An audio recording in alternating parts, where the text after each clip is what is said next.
Sau một ngày thứ hai ngập tràn năng lượng ở Universal Studios, hôm nay nhà mình chọn chậm lại. Giữa Namba tấp nập, chúng mình ghé thăm một ngôi đền có kiến trúc đặc sắc nhất Osaka, nơi người ta tin rằng vận xui sẽ bị bỏ lại phía sau. Và rồi hòa mình vào thế giới của hàng ngàn sinh vật biển tại Kaiyukan, một trong những thủy cung lớn nhất thế giới. Không còn những bước chân vội vã mệt nhoài, ngày thứ ba là nhịp điệu quen thuộc của sau 40, chậm rãi, cảm nhận và tận hưởng. 新しい旅の準備はできていますか? Từ nơi ở của tụi mình chỉ mất khoảng 7 phút đi bộ là đã đến ngôi đền Namba Yasaka. Buổi sáng ở Osaka khá dễ chịu, phố chưa quá đông, rất hợp để bắt đầu ngày thứ ba theo một nhịp chậm rãi hơn. Bao quanh khuôn viên ngôi đền là hàng rào đá, trên mỗi cột có khắc tên của những người đã hiến tặng và đóng góp cho ngôi đền. Mỗi cột đá là một câu chuyện, một lời cầu nguyện được đóng băng cùng thời gian. Ở những nơi khác, mình thường thấy cổng torii bằng gỗ, nhưng ở Namba Yasaka là một chiếc cổng torii bằng đá, nhấn mạnh sự ổn định và chở che lâu dài của thần linh dành cho vùng đất này. Bước qua cánh cổng này là chúng ta đã bước vào vùng đất của các thần linh. Trong tiếng Nhật, Jinja có nghĩa là shrine, tức là đền thờ của đạo Shinto, một tín ngưỡng bản địa lâu đời của Nhật Bản. Những ngôi đền Shinto thường rất dễ nhận ra. Cổng torii đánh dấu ranh giới thiêng liêng, không gian mở chan hòa ánh sáng, cây cổ thụ và những khối đá thiêng, nơi người Nhật tin rằng thần linh ngự trị. Không quá đồ sộ hay khép kín, ngôi đền mang cảm giác gần gũi, tĩnh lặng, nhưng là một khoảng dừng nhẹ nhàng giữa nhịp sống Namba sôi động. Ở ngay lối vào đền có một tượng ngựa bằng đồng rất trang trọng. Trong đạo Shinto, ngựa được xem là linh thú kết nối giữa con người và các vị thần. Đây là chính điện của ngôi đền, nơi người ta đến để cầu bình an, sức khỏe và những điều tốt lành trong cuộc sống. Vì lý do tôn trọng thần linh và những người đang cầu nguyện, nên mình không quay bên trong chính điện, chỉ ghi lại một vài góc bên ngoài. Bạn sẽ thấy rất nhiều bản gỗ cầu phúc, mỗi tấm là một mong ước nhỏ, từ học hành, công việc cho đến gia đình. Ở đây bạn cũng có thể xin một quẻ sâm dự đoán tương lai. Nếu gặp lời chưa may mắn, người ta thường để lại lá sâm đó trong đền như một cách gửi lại điều không vui và bước tiếp nhẹ lòng hơn. Và đây chính là điểm đặc sắc nhất của ngôi đền Namba Yasaka, tượng đầu sư tử khổng lồ.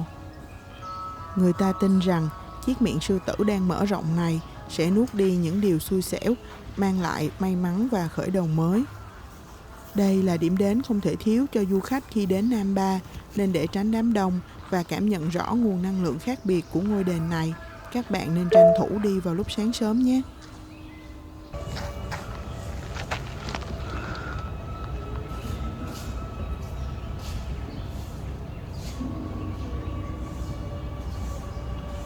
Một chi tiết nhỏ nhưng rất thú vị là trong khuôn viên đền có một bia đá ghi rằng đây là nơi khai sinh của Namba Negi, một loại hành lá truyền thống của Osaka.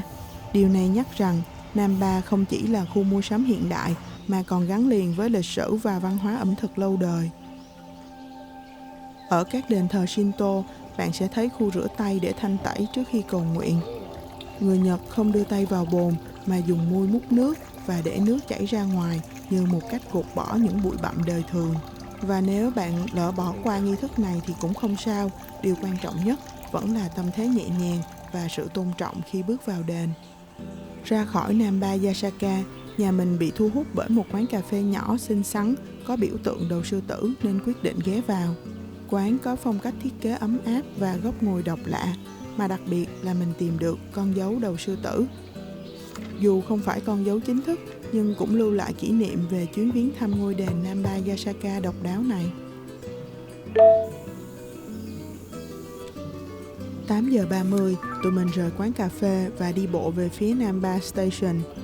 Phố xá vẫn còn rất vắng, và mãi đến gần 9 giờ thì các quán trong ga mới bắt đầu mở cửa. Bây giờ là 9 giờ, ga Namba vẫn còn rất vắng, không có nhiều cửa hàng mở cửa. Khoảng 10 giờ, Namba bắt đầu nhộn nhịp hơn. Ngay khi tiệm bánh phô mai ông già mở cửa, đã có một hàng dài chờ mẻ bánh nóng đầu tiên. Tụi mình thì đành hẹn dịp khác, vì bây giờ là lúc phải lên đường để đến với thủy cung. Từ Namba Station, tụi mình phải đi 2 chuyến tàu để đến Osaka Coast Station, rồi đi bộ thêm khoảng 10 phút nữa mới tới được Kaiyukan Aquarium.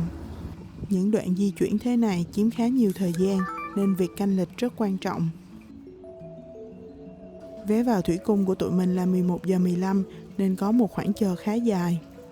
Như mình đã nhắc ở tập 2 Universal Studio, mọi người nên mua vé tham quan trước ngày bay khoảng 1 đến 2 tháng để chọn được khung giờ phù hợp và tránh những khoảng thời gian chết giữa hành trình. Đây không chỉ là một thủy cung mà sẽ là một chuyến khám phá từ mặt biển xuống tận đáy Thái Bình Dương. Kaiyukan được thiết kế như một hành trình, càng đi sâu, bạn càng lặn sâu xuống đáy biển. Chúng ta vào cửa từ lầu 3 và sẽ theo một lối đi riêng để đến với điểm khởi đầu của hành trình ở tận lầu 8.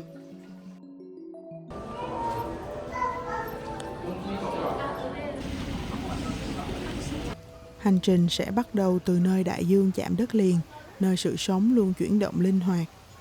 Lúc này đúng giờ nhân viên đang cho các bạn rái cá ăn, nên du khách tụ tập khá đông. Mình chịu khó đi thêm một chút, sẽ gặp lại các bạn ở đáy hồ. Bạn có nghe tiếng màn chập khi chụp ảnh trên chiếc điện thoại này không? Nó không phải là một tính năng vui vẻ, mà là tiêu chuẩn kỹ thuật của các thiết bị nội địa Nhật Bản. Mình sẽ nói rõ hơn về thông tin thú vị này ở cuối video nhé.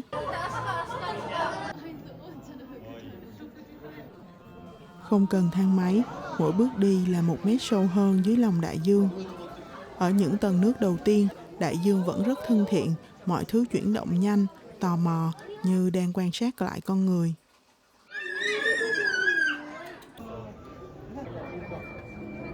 Càng xuống sâu, nhịp sống chậm lại nhưng trở nên sống động theo một cách rất riêng.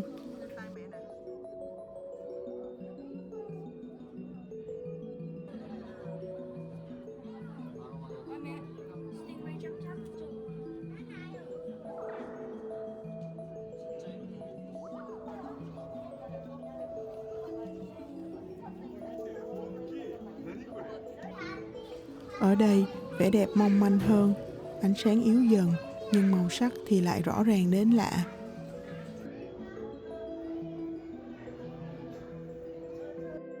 Và rồi, ở trung tâm của hành trình là sinh vật biểu tượng của Kaiyukan.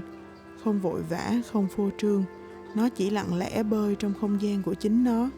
Một sinh vật khiến bạn nhận ra mình nhỏ bé đến mức nào khi đứng trước đại dương.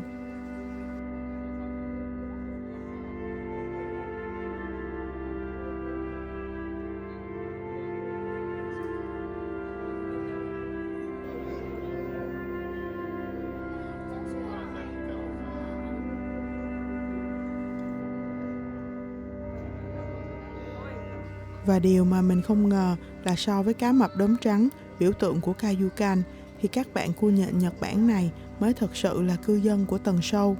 Cua nhện Nhật Bản có thể sống ở độ sâu lên tới 600 mét dưới mặt nước biển, nơi ánh sáng gần như biến mất. Thân nhỏ nhưng chân thì dài tới vài mét, không nhanh, không hung dữ, chỉ lặng lẽ tồn tại ở nơi rất ít con người từng chạm tới. Càng xuống sâu, sinh vật ở đây không còn đẹp theo cách quen thuộc, mà mỗi loại mang một nét độc lạ riêng. Sau khi gặp những sinh vật ở tầng sâu, tụi mình dừng lại ở Ring of Fire, điểm dừng chân giữa lòng đại dương để tiếp thêm năng lượng cho chuyến hành trình. 1, 2, 3, wow. Rồi. Wow. Trên đường quay trở lại mặt nước, không còn những chuyển động quá mạnh mẽ, mọi thứ trở nên nhẹ nhàng và bình yên hơn.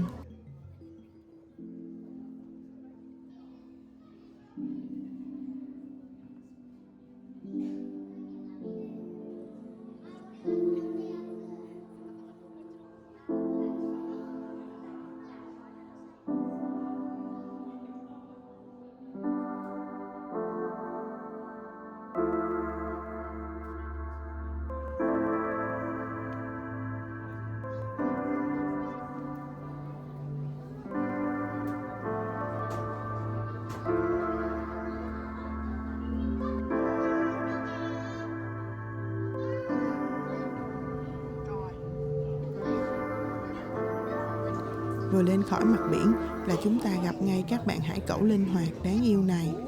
Có phải là rất là dễ lầm lẫn với loài sư tử biển mà ta đã gặp ở đầu hành trình không? Có một chi tiết rất dễ phân biệt. Sư tử biển có tai nhỏ và bơi rất ồn ào. Còn hải cẩu thì không có tai ngoài, bơi nhẹ và lặng lẽ hơn nhiều. Hai loài nhìn có vẻ giống nhau nhưng tính cách thì hoàn toàn khác biệt. Đi lên cao hơn nữa, mình lại gặp một loài chim cánh cụt khác. Trên cạn thì chậm chạp, nhưng xuống nước lại nhanh đến bất ngờ. Ở Cayucan, chúng ta không chỉ nhìn thấy hàng trăm chủng loài sinh vật biển, mà còn là từng ấy cách sinh tồn giữa đại dương bao la và bí ẩn. Và thế là hành trình từ mặt biển xuống tận đáy Thái Bình Dương cũng khép lại. Bước ra ngoài ánh sáng, mình mới nhận ra phía bên dưới mặt nước biển mới là một thế giới có chiều sâu đúng nghĩa. Mất khoảng 3 tiếng để đi hết Cayucan, nhưng cảm giác như đã đi một vòng khám phá đáy biển rồi lại quay về Osaka của những năm thập niên 60, tại khu phố ăn uống ngay bên cạnh thủy cung. Cả khu vực này được thiết kế như một Osaka xưa với đèn lồng, bảng hiệu retro, xe đạp cũ và cả những món đồ chơi đã lâu rồi không thấy. Càng đi, càng có cảm giác như đang bước ngược lại vài chục năm về trước. Văn hóa ẩm thực Osaka được thu nhỏ lại ở đây, từ takoyaki, okonomiyaki, kushikatsu cho tới ikayaki. Quán nhỏ, lối đi uốn lượn tạo cho du khách cảm giác kích thích, tò mò và thú vị như đang hòa mình vào không khí của những bộ phim Nhật xa xưa. Đây là Ebisu, vị thần may mắn và bảo hộ cho ngư dân. Ở đây có hướng dẫn là chạm vào bàn chân thì tượng sẽ hát. Nhưng lúc đó, hơi tiếc là mình chỉ lo tìm đồ ăn mà không để ý chi tiết này nên đã chưa chạm thử. Bạn nào đã thử rồi thì cho mình biết ở phần bình luận nhé. Cuối cùng, mình chọn một tô udon kèm tôm chiên nóng hổi. Không cầu kỳ, nhưng ăn vào một cái là thấy cả ngày dài dịu lại. Một cái kết vừa đủ ấm cho chuyến du hành đáy biển hôm nay. Đường về, tụi mình quyết định đi thử xe buýt ở Nhật. Khi tìm hiểu về chi phí đi lại ở Nhật, mình thấy ở Osaka có rất nhiều day pass cho phép đi unlimited tàu điện ngầm và bus trong 1 đến 2 ngày. Thậm chí còn kèm vé vào cửa các điểm nổi tiếng. Mình thấy loại vé này sẽ phù hợp nếu bạn có sức khỏe để đi nhiều nơi trong ngày. Nhưng nếu bạn chỉ có thể đi từ 1 đến 2 điểm trong thành phố, thì theo mình, việc nạp Suica, Icoca và trả theo từng chặng lại thường tiết kiệm hơn, tiện hơn và dùng được cả khi mua đồ ăn, nước uống ở các cửa hàng tiện lợi nữa. Nên bạn hãy cân nhắc lựa chọn phù hợp cho cả nhà nhé. Lúc này trên xe còn khá vắng, cảm giác ngồi xe buýt nhìn ngắm phố xá Nhật yên bình qua cửa kính cũng rất khác lạ và thư thái. Ba cha con lại tiếp tục dạo phố phường, ăn tối. Còn mẹ già thì quyết định quay về homestay để nghỉ ngơi trước. Và đây là bữa tối thứ 3 của mình trong hành trình khám phá Nhật Bản. Family Mart có miếng cay, bánh bạch tuộc và trứng ngâm nước tương. Bữa tối này 1.774 yên. また近いうちにお会いしましょう。 3 ngày đầu tiên chưa đủ để khám phá hết một Osaka năng động và náo nhiệt. Nhưng theo lịch trình, ngày thứ 4, tụi mình lên một chuyến tàu hết sức đặc biệt để quay về quá khứ, đến một thành phố cổ, thưởng thức những món ăn đặc sắc trong ẩm thực Nhật Bản và tiếp tục hành trình khám phá những lâu đài cổ. Bạn hãy nhấn nút đăng ký để không bỏ lỡ ngày thứ 4 đầy thú vị này nha.